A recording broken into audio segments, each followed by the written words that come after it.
ಚಳಿಗಾಲ ಬಂದಾಗ ನಿಮಗೂ ಈ ಸಮಸ್ಯೆಗಳು ಆಗ್ತಾ ಇದೆಯೇ? ಊಟ ಮಾಡಿದ ನಂತರ ಹೊಟ್ಟೆ ಭಾರ, ಗ್ಯಾಸು, ಉಬ್ಬರ, ಬೆಳಿಗ್ಗೆ ಎದ್ದ ತಕ್ಷಣ ಕೀಲುಗಳು ಗಟ್ಟಿಯಾಗಿ ನೋವು, ಆಗಾಗ ನೆಗಡಿ, ಕೆಮ್ಮು, ಸೈನಸ್, ಹಾಗೆ ಏನು ಜಾಸ್ತಿ ತಿನ್ನದೆ ಕೂಡ ತೂಕ ಜಾಸ್ತಿ ಆಗೋದು. ನಾವು ಏನು ಹೇಳ್ತೀವಿ, ಅಯ್ಯೋ ಚಳಿ ಅಂದ್ರೆ ಹಾಗೆ. ಆದ್ರೆ ಸತ್ಯ ಏನು ಗೊತ್ತಾ? ಸಮಸ್ಯೆ ಚಳಿ ಅಲ್ಲ, ನಿಮ್ಮ ಚಳಿಗಾಲದ ಡಯಟ್. ಈ ವಿಡಿಯೋದಲ್ಲಿ ನಾನು ಪಿಜ್ಜಾ, ಬರ್ಗರ್, ಚಿಪ್ಸ್ ಅನ್ನೋ ಜಂಕ್ ಫುಡ್ ಬಗ್ಗೆ ಮಾತಾಡಲ್ಲ. ನಾವು ಮಾತಾಡೋದು ನಮ್ಮ ಮನೆಯಲ್ಲೇ ತಿನ್ನೋ ಸಾಮಾನ್ಯ ಆಹಾರಗಳ ಬಗ್ಗೆ.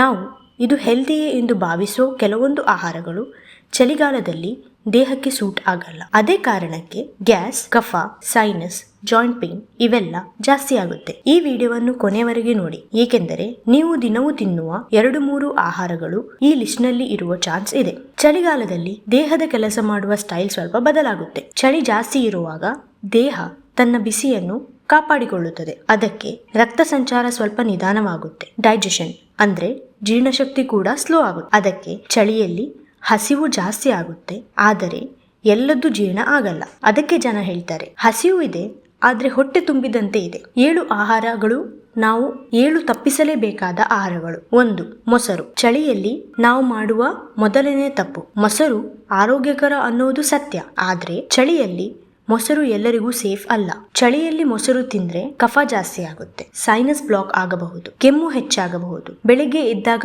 ಜಾಯಿಂಟ್ ಸ್ಟಿಫ್ನೆಸ್ ಜಾಸ್ತಿ ಆಗಬಹುದು. ಇದಕ್ಕಾಗಿ ರಾತ್ರಿ ಹೊತ್ತು ಮೊಸರು ಬೇಡ, ಮಧ್ಯಾಹ್ನ ಬಿಸಿಲು ಇದ್ದಾಗ ಸ್ವಲ್ಪ ತಿನ್ನಬಹುದು. 2. ಸೌತೆಕಾಯಿ. ಚಳಿಯಲ್ಲಿ ಅವಾಯ್ಡ್ ಮಾಡಬೇಕು. ಚಳಿಯಲ್ಲಿ ಕೂಡ ಜನ ಸಲಾಡ್ ತಿನ್ನೋದು ಸ್ಟಾರ್ಟ್ ಮಾಡಿದ್ರು, ಅದರಲ್ಲಿ ಸೌತೆಕಾಯಿ ಹಾಕ್ತಾರೆ. ಆದ್ರೆ ಸೌತೆಕಾಯಿ ತುಂಬಾ ಕೂಲಿಂಗ್ ಫುಡ್. ಇದರಿಂದ ಡೈಜೆಷನ್ ದುರ್ಬಲ ಆಗಬಹುದು, ಗ್ಯಾಸ್ ಬರಬಹುದು, ಹೊಟ್ಟೆ ಉಬ್ಬರ ಆಗಬಹುದು, ಕೆಲವರಿಗೆ ಲೂಸ್ ಮೋಷನ್ ಕೂಡ ಆಗಬಹುದು. ಚಳಿಯಲ್ಲಿ ಸಲಾಡ್ ಬೇಕಾದ್ರೆ ಕ್ಯಾರೆಟ್ ಅಥವಾ ಬೀಟ್ರೂಟ್ ಅನ್ನು ಜಾಸ್ತಿ ಬಳಸಿ. 3.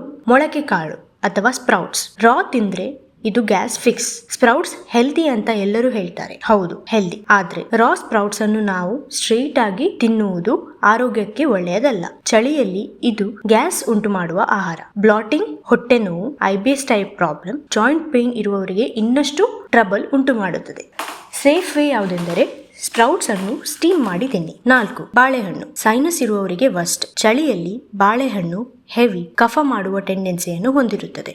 ಸೈನಸ್, ಕೆಮ್ಮು ಇರುವವರಿಗೆ ಬಾಳೆಹಣ್ಣು ತಿಂದ್ರೆ ಸಿಂಪ್ಟಮ್ಸ್ ಜಾಸ್ತಿ ಆಗಬಹುದು. ವಾರದಲ್ಲಿ 1-2 ದಿನ ಓಕೆ, ಡೈಲಿ ಅವಾಯ್ಡ್ ಮಾಡುವುದು ಉತ್ತಮ. 5. ಪನ್ನೀರ್. ರಾತ್ರಿ ತಿನ್ನಬೇಡಿ. ಪನ್ನೀರ್ ಪ್ರೋಟೀನ್ ಸೋರ್ಸ್ ಸತ್ಯ, ಆದರೆ ಪನ್ನೀರ್ ಹೆವಿ ಫುಡ್. ರಾತ್ರಿ ಡೈಜೆಷನ್ ಈಗಾಗಲೇ ಸ್ಲೋ ಇರುತ್ತೆ. ಅದೇ ಸಮಯದಲ್ಲಿ ಪನ್ನೀರ್ ತಿಂದರೆ gas, acidity, heaviness, next day ಸೋಮಾರಿತನ ಫೀಲಿಂಗ್, ವೇಟ್ ಗೇನ್ ಟೆಂಡೆನ್ಸಿ ಇರುತ್ತದೆ. ಪನ್ನೀರ್ ಮಧ್ಯಾಹ್ನ ಹೊತ್ತಿಗೆ ಓಕೆ, ರಾತ್ರಿ ಹೊತ್ತು ಅವಾಯ್ಡ್ ಮಾಡಿ. 6. ಚಹಾ, ಕಾಫಿ ಓವರ್ ಮಾಡಬೇಡಿ. ಚಳಿಯಲ್ಲಿ ಟೀ, ಕಾಫಿ ಕುಡಿಯೋ ಮಜಾ ಬೇರೆ, ಆದ್ರೆ ಜನ ಏನು ಮಾಡುತ್ತಾರೆ, ದಿನಕ್ಕೆ 4-5 ಕಪ್ ಕುಡಿತಾರೆ. ಇಷ್ಟು ಜಾಸ್ತಿ ಟೀ, ಕಾಫಿ ದೇಹದಲ್ಲಿ ಡ್ರೈನೆಸ್ ಅನ್ನು ಜಾಸ್ತಿ ಮಾಡುತ್ತೆ, ನಿದ್ರೆ ಹಾಳು ಆಗುತ್ತದೆ, ಆಂಗ್ಸೈಟಿ ಕೂಡ ಟ್ರಿಗರ್ ಆಗಬಹುದು. 2 ಕಪ್ ಓಕೆ, ಮ್ಯಾಕ್ಸಿಮಮ್ 3 ಕಪ್. ಮಲಗುವ ಮೊದಲು ಟೀ, ಕಾಫಿ ಯಾವತ್ತೂ ತೆಗೆದುಕೊಳ್ಳಬಾರದು. 7. ಚಳಿಯಲ್ಲಿ ಜಾಸ್ತಿ ಸಿಹಿ, ಬೆಲ್ಲ ಇದ್ದರೂ ಲಿಮಿಟ್ ಬೇಕು. ಚಳಿಯಲ್ಲಿ ಕ್ರೇವಿಂಗ್ಸ್ ಜಾಸ್ತಿ ಆಗುತ್ತೆ. ಗಾಜರ್ ಹಲ್ವಾ, ಬೆಲ್ಲ ಚಿಕ್ಕಿ, ಗಜಕ್, ರೇವಡಿ. ಜನ ಬೆಲ್ಲ ಅಂದರೆ ಹೆಲ್ದಿ ಎಂದು ಜಾಸ್ತಿ ತಿನ್ನುತ್ತಾರೆ,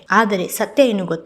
ಬೆಲ್ಲ ಶುಗರ್ಗಿಂತ ಬೆಟರ್, ಆದ್ರೆ ಜಾಸ್ತಿ ತಿಂದ್ರೆ ಶುಗರ್ನಷ್ಟೇ ಹಾನಿಕಾರಕ. ಇದರಿಂದ ಕಫ ಜಾಸ್ತಿ, ಇನ್ಫ್ಲಮೇಷನ್ ಉಂಟಾಗುತ್ತದೆ, ಜಾಯಿಂಟ್ ಪೇನ್ ಟ್ರಿಗರ್ ಆಗುತ್ತೆ, ಹಾಗೂ ಡಯಾಬಿಟಿಸ್ ಇದ್ದವರಿಗೆ ಶುಗರ್ ಸ್ಪೈಕ್ ಆಗುತ್ತದೆ. ವಾರಕ್ಕೆ 1-2 ಬಾರಿ ಓಕೆ, ಡೈಲಿ ಹೆಲ್ದಿ ಅಂತ ತಿನ್ನುವುದು ದೊಡ್ಡ ತಪ್ಪು. ಚಳಿಗಾಲದಲ್ಲಿ ಬಾಡಿಗೆ ಬೆಸ್ಟ್ ಫುಡ್ ಯಾವುದೆಂದರೆ ಬಿಸಿ, fresh, home cooked, light spice, ಸಾರ್, ದಾಲ್, ಸೂಪ್, ಬಿಸಿ ನೀರು, ಸ್ಟೀಮ್ಡ್ ವೆಜ್ಜೀಸ್. ರಾತ್ರಿ ಲೈಟ್ ಡಿನ್ನರ್ ಅನ್ನು ತೆಗೆದುಕೊಳ್ಳುವುದು ಉತ್ತಮ. ನಾವು ಚಳಿಯಲ್ಲಿ ಇವುಗಳನ್ನೆಲ್ಲ ಅವಾಯ್ಡ್ ಮಾಡಬೇಕು. ಕೋಲ್ಡ್ ಫುಡ್, ರಾ ಫುಡ್ ಹಾಗೂ ಹೆವಿ ಡಿನ್ನರ್. ಈ ವಿಡಿಯೋ ಉದ್ದೇಶ ನಿಮಗೆ ಭಯ ಕೊಡುವುದು ಅಲ್ಲ, ನಿಮ್ಮನ್ನು ಜಾಗೃತಗೊಳಿಸು. ಇಲ್ಲಿ ಹೇಳಿದ ಯಾವ ಫುಡ್ ನಿಮಗೆ ಮೋಸ್ಟ್ ಶಾಕಿಂಗ್ ಆಯ್ತು? ನಿಮ್ಮಲ್ಲಿ ಎಷ್ಟು ಜನ ಇಂದಿನಿಂದ ಚೇಂಜ್ ಮಾಡ್ತೀರಿ? ಕಾಮೆಂಟ್ ನಲ್ಲಿ ಬರೆಯಿರಿ. ವಿಡಿಯೋ ಉಪಯೋಗ ಆದ್ರೆ ಲೈಕ್ ಮಾಡಿ, ಶೇರ್ ಮಾಡಿ, ಮತ್ತೆ ಇಂಥ ಹೆಲ್ದಿ ವಿಡಿಯೋಸ್ ಬೇಕಾದ್ರೆ ಸಬ್ಸ್ಕ್ರೈಬ್ ಮಾಡಿ.